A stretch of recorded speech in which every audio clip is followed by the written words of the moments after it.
The US and the Afghan Taliban are set to sign a historic peace deal after months of on-off talks. But why was the US fighting a war in Afghanistan, and why did it last so long? Let's watch this report to find out.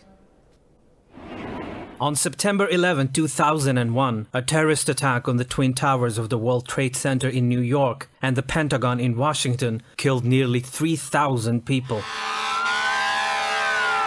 The attacks dramatically changed the world's political landscape. The United States believed that the Afghanistan-based Osama bin Laden, the head of Al-Qaeda, was behind the outrages. The Taliban, who ran Afghanistan and protected bin Laden, refused to hand him over. A month later in October, the then US President George W. Bush ordered airstrikes against Afghanistan. The US targeted bin Laden's Al-Qaeda and also the Taliban. As other countries joined the war, the Taliban were rapidly forced from power in December the same year. The Taliban were driven out of parts of southern Afghanistan, but this didn't last. As international forces began to withdraw from the fighting, the Taliban were able to regroup. For 18 years, the Taliban and US forces have exchanged attacks,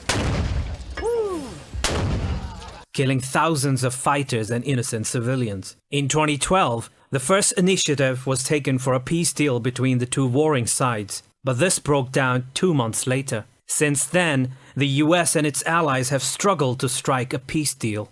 Negotiations between both sides in Doha entered their highest level last week, building on momentum that began in late 2018. The peace talks centered on the withdrawal of all foreign troops from Afghanistan.